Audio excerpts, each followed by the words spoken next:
Contractors Secret Weapon weekly podcast with your hosts, Dave Negri. This program is dedicated to helping contractors, remodelers, painters, roofers, roof cleaners, and business owners in the construction industry gain an unfair advantage over the competition. This program supplies you with information that the competition doesn't even know exists. This session brought to you by ContractorsSecretWeapon.com.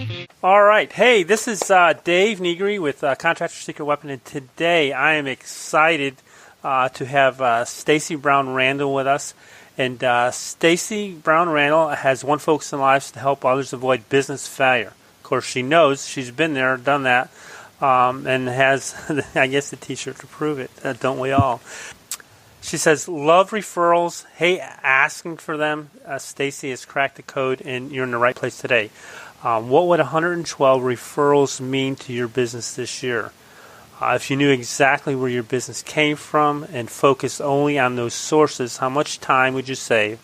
And how empowered would you be to say no to the opportunities that don't fit? That is, stop chasing the shiny nickels.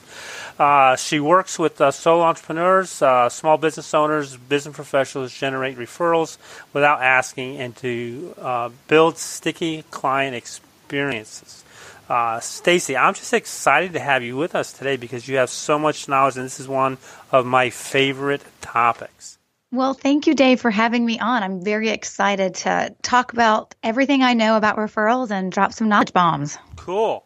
So what you've been in a couple of businesses. Tell us about that. Yes, my past, so to speak, right? Got one of those. Right. You know, people always ask me, they're like, why are you doing what you do today? Like, how did you end up here? Right. And I think everybody always has an interesting story. And I definitely have an interesting one. It's a painful one, but I definitely have an interesting one. And my first business I started a number of years ago, and it was actually a consulting firm. It was an HR consulting firm.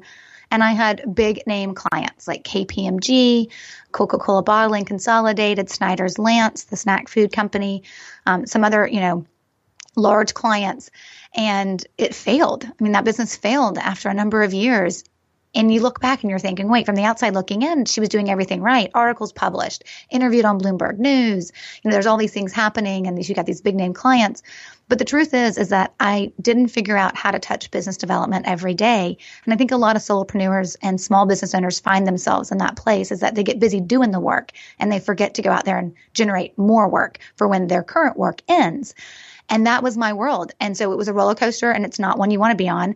And so when that business failed and I had to go back and get a job, I just paid attention. After I licked my wounds, let's be honest, and I kind of got over the ego blow of a failure. I kind of just like, okay, if I have a chance to go back out on my own, what am I going to do different? And what I figured out was I've got to find a way to generate business in a way that works for me. And it's not going to be cold calling, and it's not going to be networking every night. I've got 3 kids, and I like to have a life. And so I figured out that referrals were definitely the way for me to go.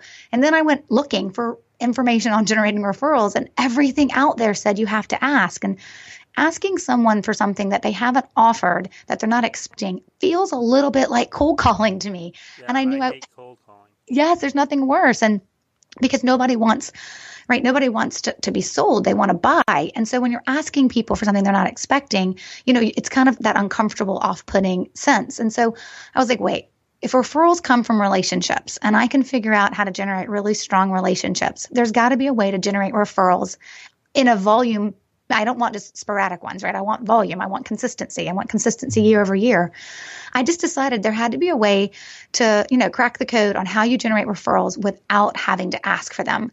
And that's what I set out to do. And every year since I kind of devised my plan and my strategy for generating referrals in my business, I've generated over 100 referrals. And the number you talked about earlier, that 112 referrals, that's how many I generated in my first year in business. And that's a game changer with how you spend your time and how much clients are willing to pay you. And it's just a great way to grow a business, and it's a sustainable way. Most people just don't know the secrets, right, or the code behind how to do it, because everything out there says, well, just ask.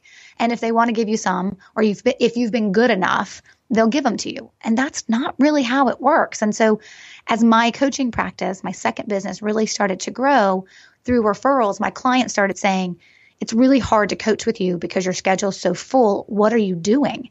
And I said, oh, I've got this great strategy that I figured it out and I've been applying it to my business and I've had some success. And they're like, awesome. Now coach me on that. So then I started coaching my clients on it. And, they run the gamut in terms of industry. But so I started coaching my client on my same process. And then they started having success. And in some cases, better success than me. And that's when I said, all right, there's something here and I'm onto something and I want to share that with more people. And that's when I created my growth via referrals process, the system, and I have an online program and some other things. But that's my way of really being able to tell folks, you know what? There is a way to generate referrals without asking. You just have to know what to do and know how to do it in which order. Well, one of the things that I noticed that you said that was very important that most people don't think about referrals is you created a plan and strategies to go along with that. Yes, because most people say, well, if I'm not asking for referrals, do they just happen? And I'm like, no, you have to do something. Right? I mean, Dave, there's work involved, right? Oh, come on. I know. There's pudding. I'm Instant sorry. Pudding. There's no silver bullet, right? This is not a snap your fingers, get rich scheme. And there's work involved. And, I always tell my clients, I actually don't even care how many referrals you get the first year on the program. What I really care about when you're using my online program or my Growth by Referrals program, what I really care about is how many referrals you're still receiving 3 years from now and 4 years from now. Right. Because the process, right? The plan, the steps, whatever you want to call it, the strategy, it needs to be able to build sustainability in your business because that's when we can get some level of freedom from our business, which is what we're all after, right? When we start a business, most of us at least, grow some wealth and have some freedom and not have to work for a boss. And if you're constantly having to bring in new clients and prospect and stuff, then we're not really providing that freedom to ourselves. And a strong referral strategy will do that. You just have to know what to do, and then you have to be willing to do it. Well, yeah, I know that every business owner, I know this is one of the biggest challenges is not only that they chase referrals, but if they don't have referrals or they don't have a constant stream of marketing coming in, then they're always chasing business, and it's new business, which really is an expensive, when you get down to it, it's a very expensive process. It is very expensive, and it's time consuming. Yeah. And you're not going to have a very good hit rate. There's a statistic out there that says, you have a 25% probability of selling to a new client and a 60 to 70% probability of selling to an existing client. Right. And referrals are up above that. Completely above that. And referrals are only going to come from people who either know you and trust you, even if they've never done business with you, or they've done business with you and they had a great sticky kind of client experience, a wow experience, and they want to refer you. But even then, Dave, and I think this is what people forget, not every client's ever going to refer you. Right. I mean, ideally, everybody would have at least 30% of their clients and 30% of their centers of influence or certain people within their network that would refer them. And if you're getting, double digits or at least, more than single digits from these folks, then you're actually generating probably what you need. But I tell some owners, you may not be a business that's like mine, that's supported by 95% referrals. You may be a business that if you could get to 50%, that would be game changing for your business if 50% came through referrals. Yeah, I'm just running numbers through my head. That would be pretty awesome. Right. Yeah, just to think that I only have to look for 50% of my income for next year. Right, exactly. It's like knowing you're not starting over at zero at January 1st. That is a game changer. Yep.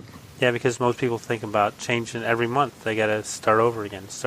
And right. I look for ways not to start over again. I want some sort of consistency there that hopefully in the end, as time goes by in the future years, that I can just walk away and have it continually, go. But it starts with creating the systems in the plan. Absolutely. Okay. I just had a thought here, and so you're saying you're saying the best way is to create relationships for to get your referrals, or to create a system of relationships. I was listening to one of the podcasts you did, and you were talking about being authentic. What does that mean? Right. It's so funny. So I always tell folks, when you decide to listen to someone kind of give you an idea or give you some advice, about how to do something different in your business. So like for your listeners that decide they're like, okay, I want to listen to what Stacey has to say, and maybe one day I'll be a client of hers and, I'll buy into what she's saying. You have to first start with understanding that person's philosophy, because that has to align with your philosophy. Because if not, you're never going to do anything that I may tell you to do if we're not aligned. And so the philosophy that I believe when it comes to generating referrals is that all referrals come from relationships. But relationships are built through connections. And connections happen through ongoing touch points, because we have to actually have, conversations and meaningful exchanges with people to build relationships. But what this doesn't mean is taking someone to grab beer every Thursday after work and feeling like you're constantly just running around taking people to coffees, lunches, and beers, right? That's not what I'm talking about. What I'm talking about is being really intentional and authentic in how you build relationships with people. And when people sit through like my day-long seminar on how to generate referrals, or they're in my online program, I always tell them what I may do is probably going to be different from what you want to do. And it's my job, and what you've hired me for is to give you a ton of different ideas so that you can figure out what fits you. And the way I always explain it is I have these 3 platinum principles when it comes to understanding referrals. And the second platinum principle that is directly related to being authentic is just that. You've got to be comfortable doing it. It's got to be authentic to you. It's got to be something you're comfortable doing as you grow relationships. And so a great example of this is, I worked with a financial advisor on building out his plan. And he said, you know what, Stacey, at 5 o'clock every day, I don't want to be taking my clients to dinners or events or taking them out to grab, a beer for happy hour. He goes, I want to go home and I want to be a dad. And of course, I could completely respect that and knew I had to honor that as we were building out his plan. Because if I built a plan that said you're going to take someone to beers or dinners or an event, every week, he wouldn't do it. And if he did it, no one would want to be around him, because you'd be able to tell he was miserable because he didn't want to be there.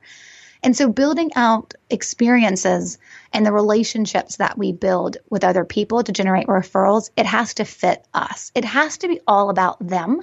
That's platinum principle number 1. Whatever you do is all about them. It's not about you and your sales process.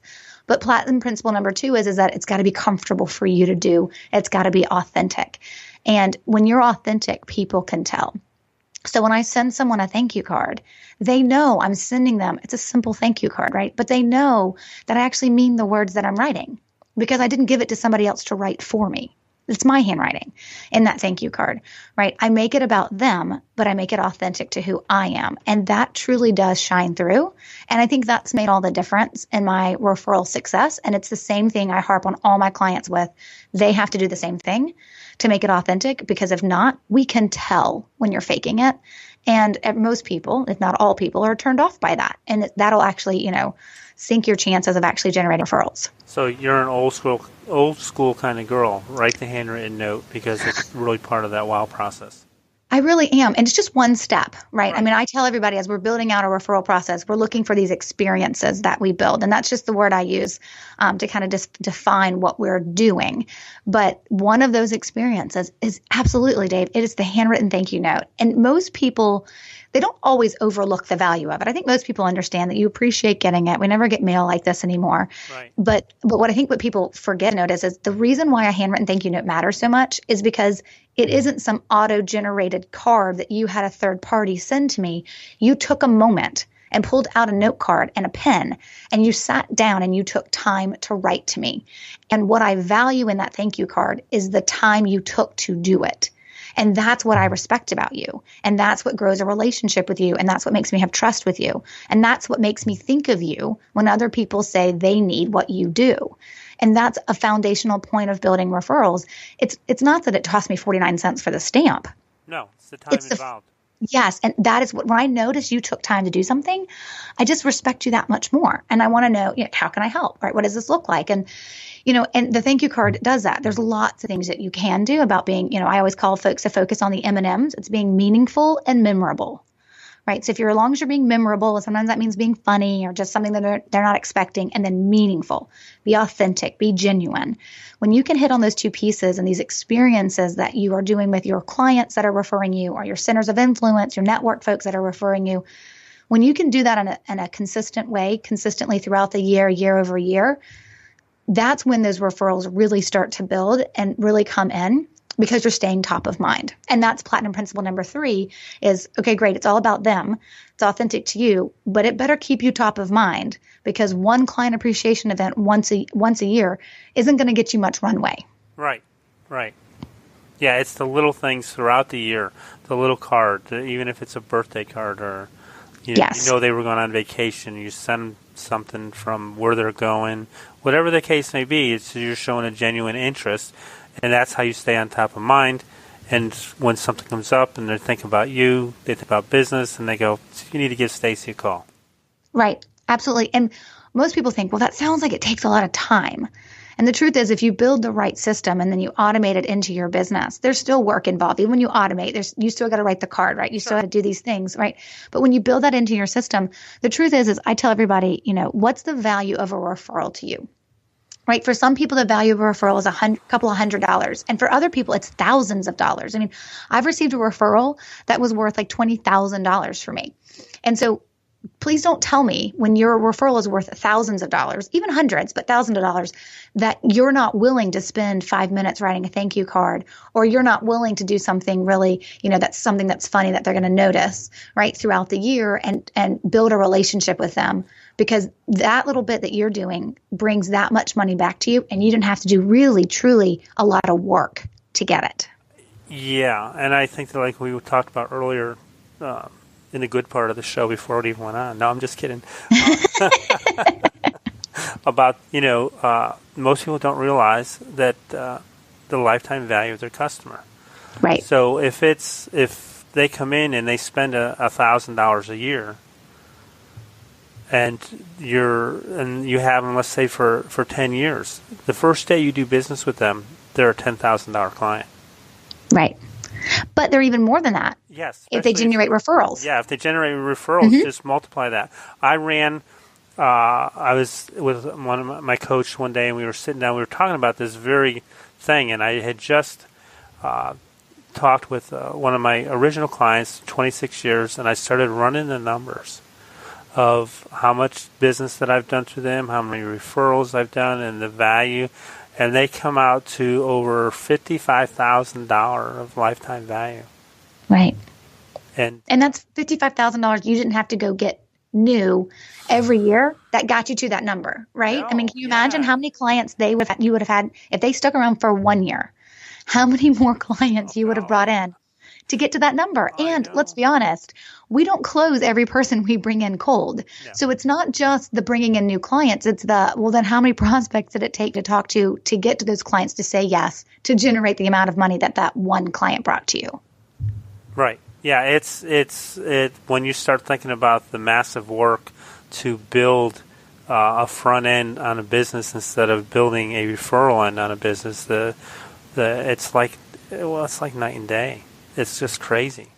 Right. So for someone who likes the easy way out, that's me, I'll take the referral generating and working system because in the end it's more profitable. It's less time consuming, and I know that if, like you said, you have to be good, or you have to be great at what you do, because good doesn't cut it. To earn those referrals, to keep people in mind. So yeah, it's a continual work in process, but I think that as you continue to grow your business, you continue to get better, then that's just the natural part of you growing your business, is working on those referrals. Definitely. And I think to what you're talking about is that we also have to be very intentional about the client experience that we have in place. And I always talk to folks, I'm like, when I'm talking with my clients, or, we're talking about their client experience. When I give in a workshop, I always tell folks, when we're talking about your client experience, we're not just talking about the work you do. We're not talking about the fact that you give them a quote and there's paperwork you process and then you did the work, right? Those are the work touch points.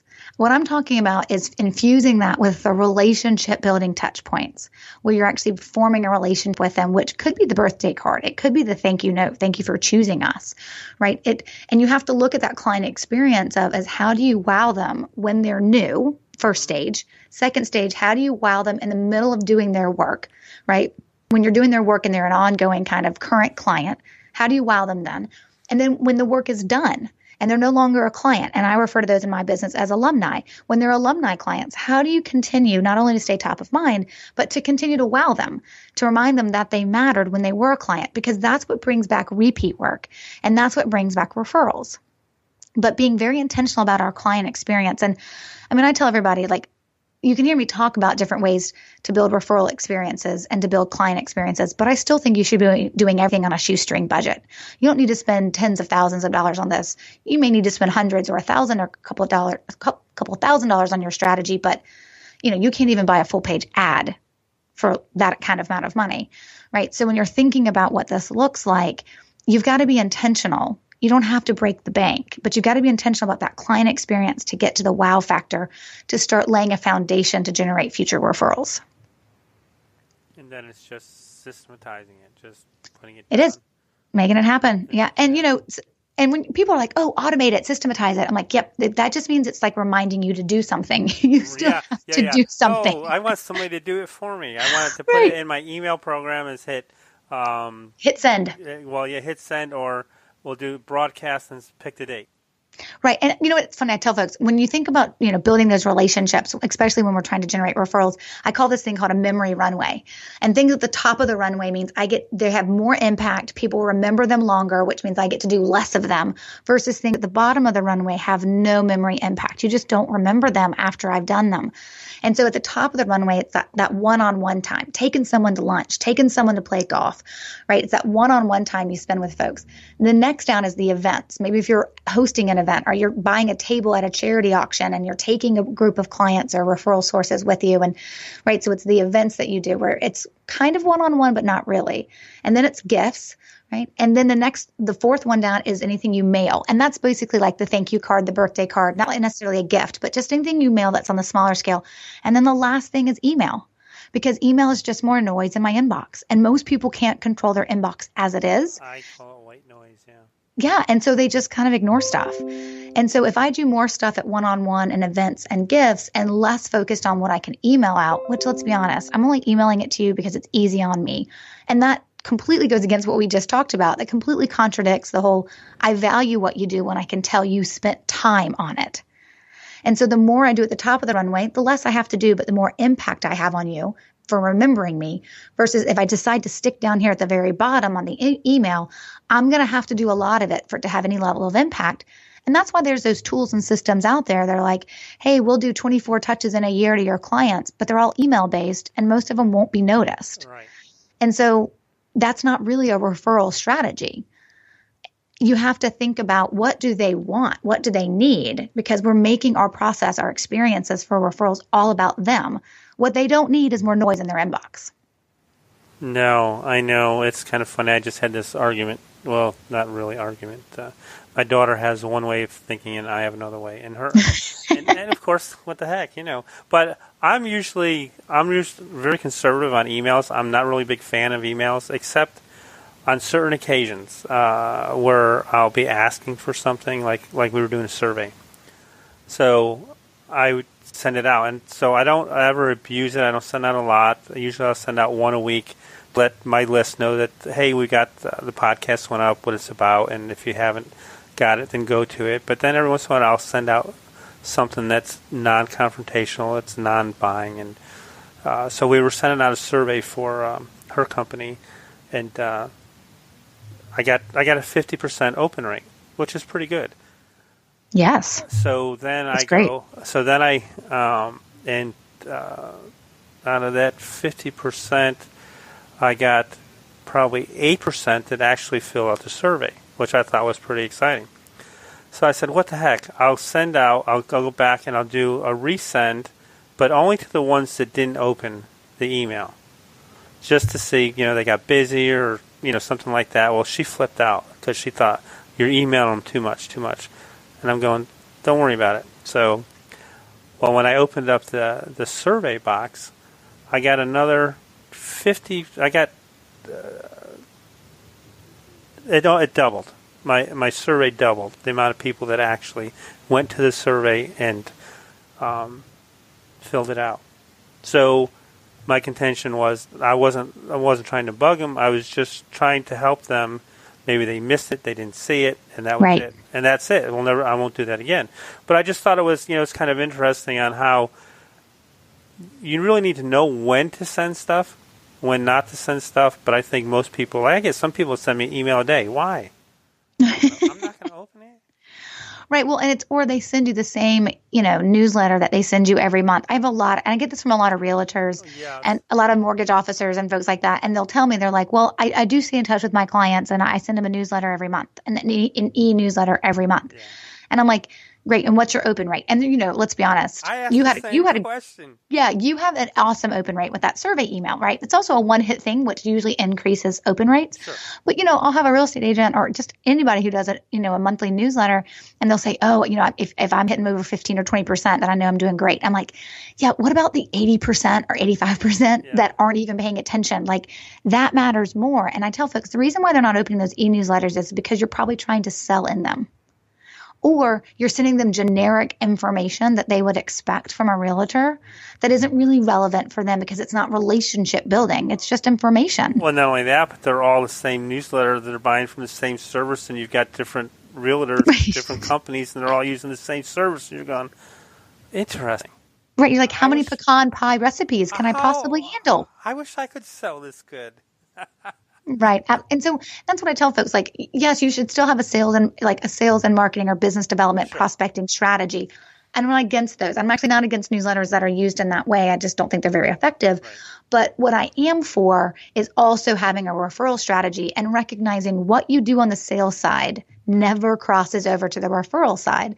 So like when I send someone a gift for referrals that they've sent me, it never includes my logo. It never includes a sales pitch.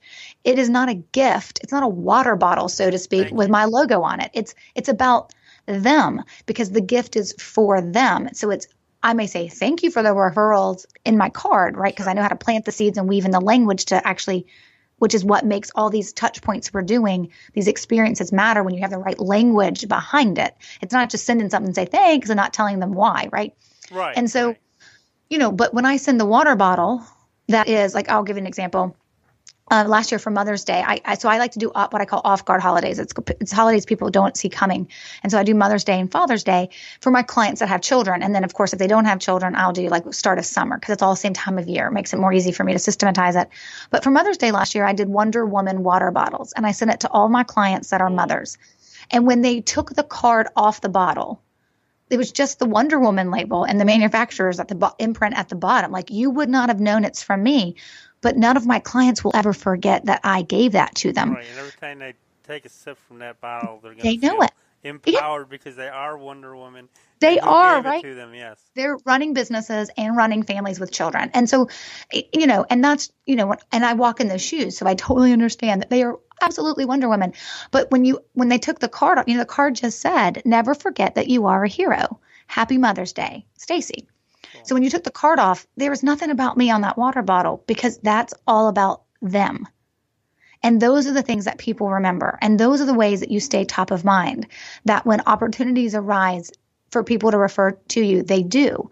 Now, to stack the deck in your favor, you want to have enough of those people. But even I only have about a solid 20 to 30 referral sources, and that still gets me over 100 every year. And I can't even, one-on-one, I can't even have that many people in my business in a year.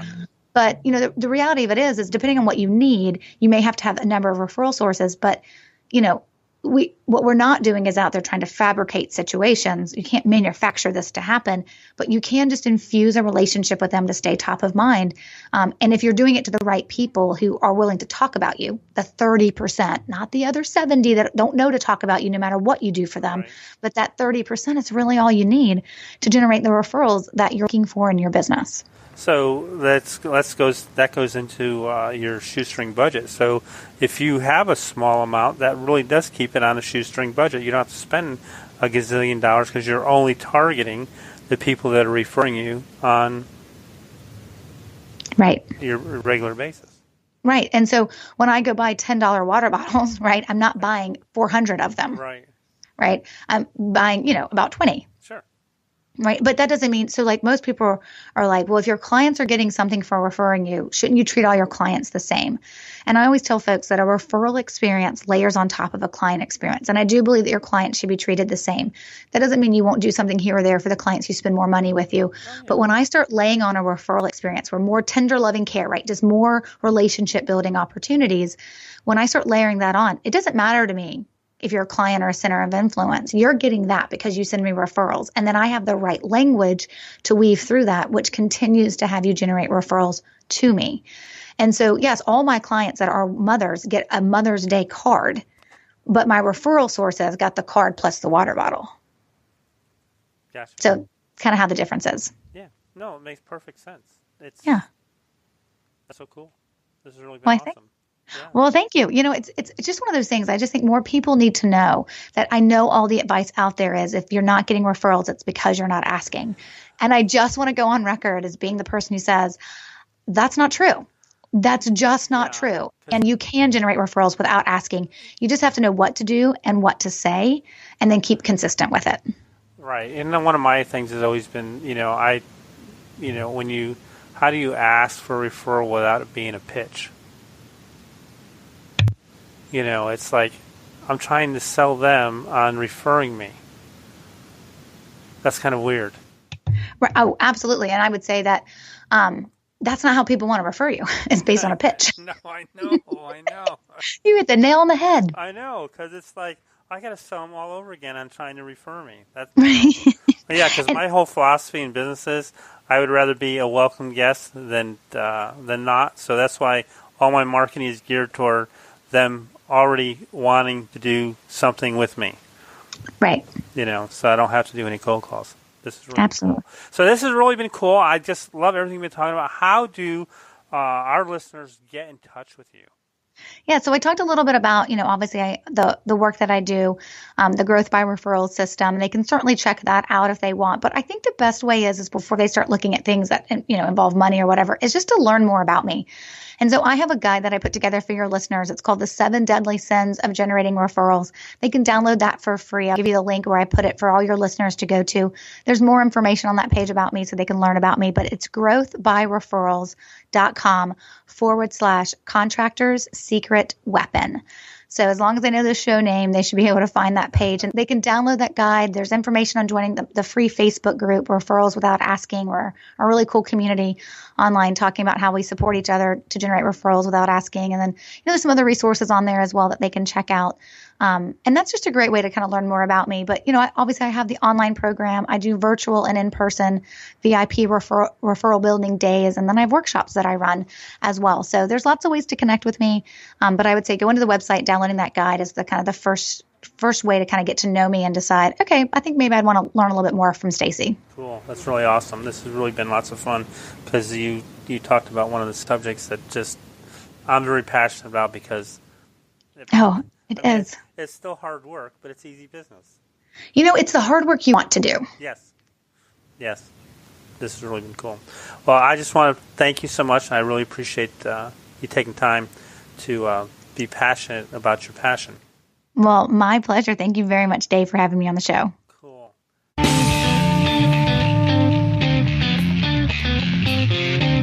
Thanks for joining us for another weekly episode of the Contractors Secret Weapon podcast with Dave Negri. We would love to hear your comments about this episode, so visit us online at www.contractorssecretweapon.com and let us hear your thoughts. If you are listening via iTunes, please leave us a positive review. The more positive reviews we receive, the more other contractors will benefit from this show. Thank you, and see you next time here on the Contractors Secret Weapon podcast.